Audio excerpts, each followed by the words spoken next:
মাস পড়তে না পড়তে সবার আগে এইসব জিনিসগুলোরই প্রয়োজন পড়ে। কারণ নিজেদের প্রয়োজন অপূর্ণ রাখা গেলেও বাচ্চার প্রয়োজন অপূর্ণ রাখা কোনো বাবা মায়ের পক্ষেই সম্ভব না।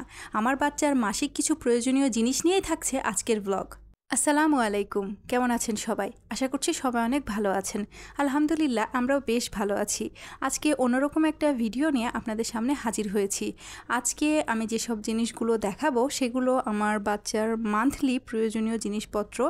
আর আমি আমার বাচ্চার জন্য মাসে কি কি জিনিসপত্র কিনি সেগুলো গুছিয়ে নিয়েই আজকে একটা ব্লগ আপনাদের সাথে শেয়ার করছি। তো এই তো এখানে দেখতে পাচ্ছেন অনেকগুলো জিনিস আছে বাবুর, যেমন ডাইপার আছে, ওয়াইপস আছে, আর সেরেলাক আছে, এখানে তালমিস্ত্রি আছে, বাবুর শ্যাম্পু আছে, আর কিছু প্রয়োজনীয় জিনিস আছে যেগুলো এক্সট্রা নেওয়া হয়েছে। তো এবার প্রথমে আমি দেখাচ্ছি বাবুর জন্য আমি যে তালমিস্ত্রিটা ইউজ করি। বাজারে অনেকগুলোই মিষ্টি পাওয়া যায়, যেমন সাদা একটা মিষ্টি আছে, ওগুলো চিনি দিয়ে তৈরি করে। আর এটা হচ্ছে অরিজিনাল দুলাল চন্দ্র ভাড়ের তাল মিস্ত্রি।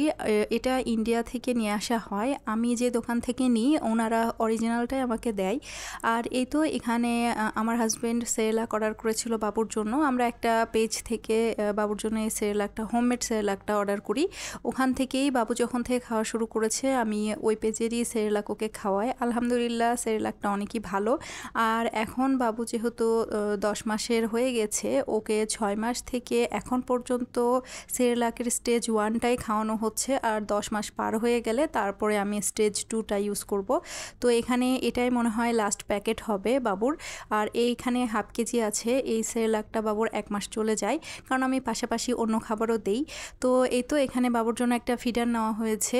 এইটা হচ্ছে পানি খাওয়ার জন্য মূলত, কারণ আমার বাচ্চার এখনও 1 বছর পূরণ হয়নি, সেজন্য আমি দুধ খাওয়াই না ওকে, গরুর দুধটা। এই তো এখানে মামপট আছে। ও হচ্ছে মামপটে পানি খেতে পারে না। মামপটে যখন ও পানি খাওয়ার চেষ্টা করে তখন ওর গলায় বেঁধে যায়, সেজন্য ফিডার নেওয়া হয়েছে। আর এই তো ছোটো ফিডারটা দেখতে পাচ্ছেন, এটার ঢাকনাটা বাবু জানালা দিয়ে ফেলে দিয়েছে। তো ফিডার তো এভাবে খোলা অবস্থায় রাখা যাবে না, সেজন্য আবার আরেকটা নতুন ফিডার নেওয়া হয়েছে।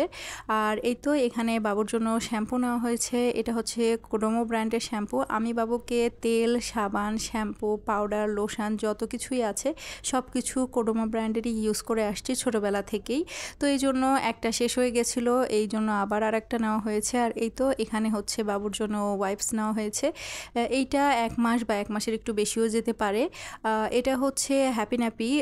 এটা হচ্ছে ফ্রেশ কোম্পানির একটা ওয়াইপস। আর এটার ফ্রেগরেন্সটা অনেক সুন্দর, কারণ হচ্ছে এটা আমি এর আগেও একটা ইউজ করেছি, সেজন্য আবারও এটা নেওয়া হয়েছে। আর এর আগে আমি হচ্ছে বসুন্ধরা ব্র্যান্ডের ওয়াইপস যেটা আছে সেটা অনেকগুলো ইউজ করেছি। তারপরে ভাবলাম হচ্ছে এটা একটু চেঞ্জ করা যাক, সেজন্য এটা নিয়ে আসা হয়েছিল। আর গত মাসে নিয়ে আসা হয়েছিল ট্রায়াল দেওয়ার জন্য, তারপরে ভালো লেগেছে, আরও 1 প্যাকেট নিয়ে আসা হয়েছে। আর এই তো এখানে হচ্ছে বাবুর জন্য ডাইপার নিয়ে আসা হয়েছে। এটা হচ্ছে স্মাইল এসএমসি কোম্পানির ডাইপার। এখানে হচ্ছে বাবুর জন্য এক্সেল সাইজটা এখন লাগে। তো এক্সেল সাইজ, আর এখানে এই তো small, medium, large, XL, double XL সবই সাইজ দেওয়া আছে। প্যান্ট আর বেল্ট দুইটাই আছে। তো আমি হচ্ছে প্যান্ট সিস্টেমটা ইউজ করি, কারণ বাবু এখন যেহেতু একটু বড় হয়েছে। প্রথমের দিকে ওকে হচ্ছে নিউ কেয়ার বেবি ডাইপার যেটা আছে ওইটা ইউজ করানো হয়েছিল, নিউবর্ন যখন ছিল তখন হচ্ছে বেল্ট সিস্টেমটা ইউজ করানো হতো। তারপরে চুচুটা ইউজ করানো হয়েছে, ওটাও বেল্ট সিস্টেম। এরপর থেকে থাই, তারপরে হচ্ছে হ্যাপি ন্যাপি, তারপরে আরও যত ব্র্যান্ড আছে সবগুলো ইউজ করানো হয়েছে। টুইঙ্কেলটা আমি ইউজ করিয়ে দেখেছি। আর এটা হচ্ছে মাম ডাইপার। এটা আমি প্রথমবার নিয়েছিলাম।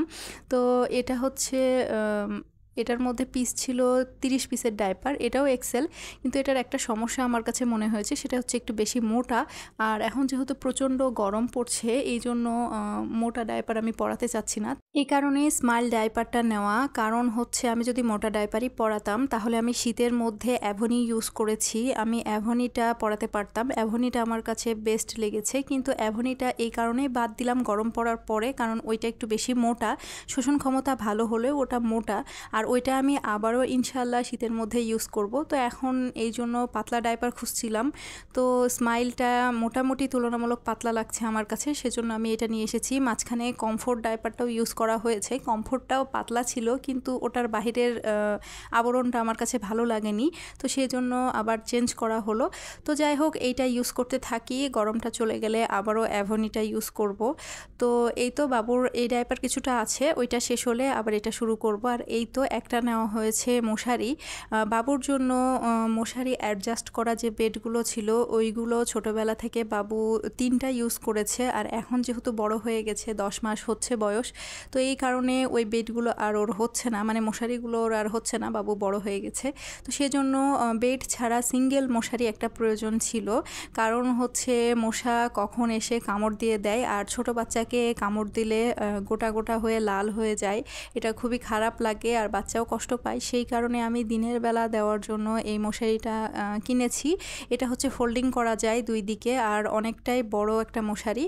তো যাই হোক, বাবুর যতদিন ও হচ্ছে এভাবে থাকবে এইটা দিয়েই কমপ্লিট হয়ে যাবে, আর ভেঙে গেলে আবার নেওয়া লাগবে। তো যাই হোক, এই ছিল আমার বাবুর মান্থলি শপিং। মান্থলি বলতে এখানে ম্যাক্সিমাম জিনিসইও মাসে ইউজ করে, আর যেই 2টা এক্সট্রা জিনিস আছে সেটা হচ্ছে ফিডার আর মশারি। এটা হচ্ছে যতদিন চলে চলুক, তারপরে আবার কিনবো। তো সবাই ভালো থাকবেন, সুস্থ থাকবেন, আর আমার ভিডিও যদি আপনাদের কাছে ভালো লেগে থাকে তাহলে প্লিজ আমার চ্যানেলটি সাবস্ক্রাইব করবেন, আর আমার ফেসবুক পেজ শিরোয়েল ব্লগস ফলো দিয়ে রাখতে পারেন।